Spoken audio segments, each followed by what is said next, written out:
युद्ध, प्यार, परमाणु विस्फोट, ग्लोबल वार्मिंग कितना कुछ झेल रहा है हमारा पृथ्वी। आखिर इसका जिम्मेदार कौन है? हम इंसान। परंतु क्या आप जानते हैं हमारे इस सुंदर से ग्रह को बनने में कितना समय लगा होगा? वो ग्रह जो हमारे लिए सबसे मूल्यवान है, वो कितने सालों की कठिन मेहनत का फल है, क्या आप जानते हैं? आइए आज हम जानेंगे समय में पीछे चलकर, और शुरुआत से जानेंगे हमारे पृथ्वी की एक चट्टान से लेकर एक जीवन से समृद्ध ग्रह बनने के सफर को। आइए हम समय में पीछे चलते हैं।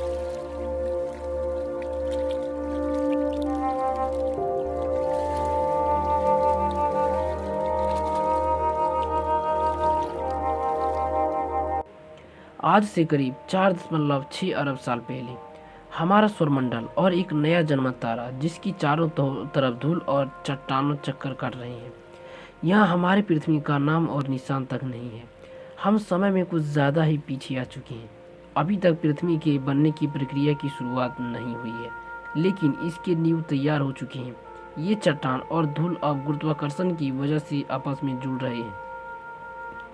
कई लाख सालों के बाद अब एक भीमकाय चट्टान के गोले में बदल चुके हैं, लेकिन हम इसे पृथ्वी नहीं कर सकते क्योंकि अब ये बहुत ही गर्म है। ये आज के शुक्र ग्रह के समान है। आज से करीब 4.5 अरब साल पहले धरती की सतह पूरी तरह खोलते लावा से ढकी है। इस वक्त धरती की सतह का तापमान करीब 1200 डिग्री सेल्सियस है। आनी ये जगह फिलहाल नर्क से कम नहीं। यहाँ ऑक्सीजन का नाम और निशान तक नहीं है। धरती पे लगातार एस्ट्रॉइड्स की बरसात हो रही है, जो सतह पर कई किलोमीटर लंबे खोलते लावा की नदियों का निर्माण कर रही हैं। और ये एस्ट्रॉइड्स कहीं दूर के नहीं बल्कि धरती के पड़ोसी हैं, जो लगातार उससे टकरा रही है। ऊपर देखिए, ये है एक नया नवीला ग्रह जो तेजी से हमारी ओर यानी धरती की ओर बढ़ रही है। ये करीब 15 किलोमीटर प्रति सेकेंड की रफ्तार से यानी एक गोले की रफ्तार से 20 गुना ज़्यादा तेजी से हमें इनका स्वागत करना है, क्योंकि इसी की वजह से हमारे खूबसूरत चांद की रचना होगी। अब हमारे धरती के चारों तरफ से अनगिनत चट्टानें के टुकड़े से घिर चुकी है। यहाँ इतने चट्टाने टुकड़े हैं कि इस वक्त हमारे धरती के पास भी शनि ग्रह के समान एक नए रिंग बन चुके हैं, जो बिल्कुल शनि ग्रह के रिंग के जैसे ही दो भागों में बंटा है। पहला रिंग आज की धरती और चांद के बीच में है, और दूसरा चांद के पीछे। इस रिंग से एस्ट्रॉयड लगातार धरती पर बरस रहे हैं, लेकिन एस्ट्रॉयड की असल बारिश अभी तक शुरू नहीं हुई है। अब ये रिंग धीरे धीरे ग्रेविटी की वजह से एक 3000 किलोमीटर चौड़ा गोल पिंड में बदल जाएंगे।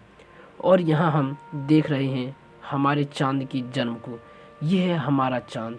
इसमें फिलहाल कोई दाग नहीं है, और ये अब हमारे धरती के काफ़ी नज़दीक है, जिसकी वजह से ये हमें इतनी बड़ी दिखाई दे रही है। इसका सरफेस अभी तक पूरी तरह से गर्म लावा से भरा हुआ है, और इतने करीब होने की वजह से ये लगातार धरती पर अपनी गुरुत्वाकर्षण दबाव डालती रहती है। करीब 30 लाख साल बाद अब हमारे सोलर सिस्टम में कुछ ऐसा होने वाला है जिसके बारे में आप लोग शायद ही जानते होंगे। हमारे सौरमंडल के गैस जॉइंट्स अपने ऑर्बिट्स में बदलाव कर रहे हैं, और इस बदलाव की वजह से सौरमंडल के एस्ट्रॉइड्स और कॉमेट्स के बीच एक ग्रेविटेशनल फोर्स तैयार हो रहा है, जो उन एस्ट्रॉइड्स और कॉमेट को सौरमंडल के आंतरिक भाग में धकेल रहे हैं। सीधे सीधे मंगल, शुक्र, बुध और हमारे धरती। यही वो समय है जब हमारे चांद को इन एस्ट्रॉइड की वजह से उसके जाने पहचाने दाग मिलने वाले हैं। इस अवधि को कहा जाता है the late heavy bombards. By the way, इस समय हमारा चांद भी बहुत बहुत गर्म था। यह आसमान में एक बड़ी लेन की तरह चमकता था, और ये धरती के इतने करीब था कि इसका गुरुत्वाकर्षण हमारी धरती को आज की तुलना में 25 गुना ज़्यादा प्रभावित कर रहा था। हमारे धरती पर एक दिन 24 घंटे का ना होकर बल्कि 6 घंटा का हुआ करता था, और इसके कारण धरती के लावा की नदियों में लहरें आज की समुद्री लहरों से 20 गुना ज़्यादा ऊपर तक उड़ती थी।